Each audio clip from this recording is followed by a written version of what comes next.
我家庭爱几多家乡哦？所以其实那时候也是因缘际会下，就我们家有一个老屋，然后有申请到一些青年的奖励金的计划，就有一些前期的就是资助，然后我们就来翻修我们家的这个老屋，然后就想说，我都已经回到家乡来做社工了，那现在又有结婚又有小孩，那我们就来陪伴自己的孩子，也陪伴我们在地社区的孩子这样的一个起心动念。然后其实在澳洲回来的时候，我就开始画平面图了，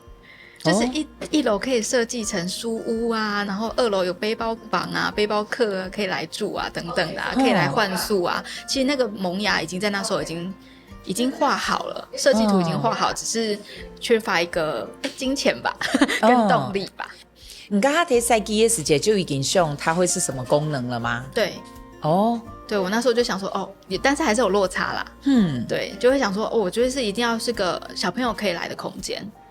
对，然后还有那时候就是因为我在国外都是打工换宿，对，所以想说在这边也可以做这样打工换宿，然后可以让这边的孩子可以，虽然我没有钱可以出国，我没有很多机会可以去大都市看看，但是我们邀请人进来这里，然后让小朋友跟小朋友做交流。对，这是我想做的事情。对，可能从对那个体育界团的时间就感觉的都完全对过都设的东西是很有感觉的，因为跟阿婆过有关系。对，不是说那边也有看到亚良的做到过讲的也很能做的，就我们一起做的啦，我们跟长辈还有孩子小朋友，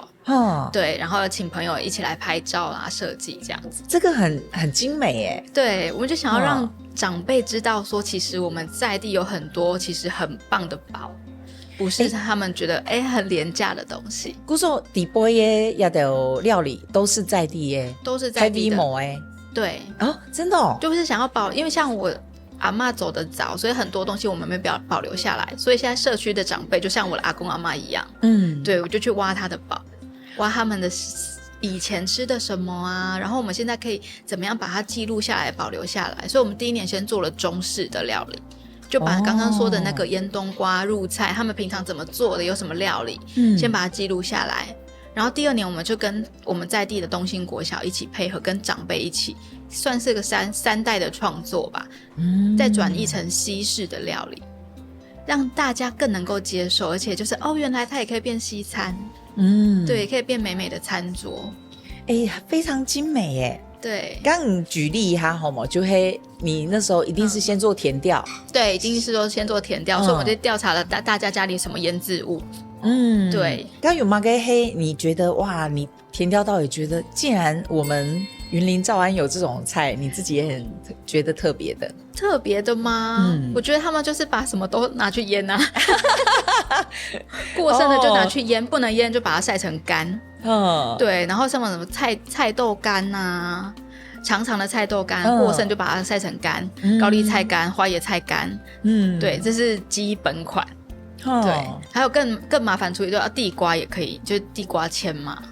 对，然后腌的话就是腌冬瓜、腌萝卜、腌哈密瓜。对。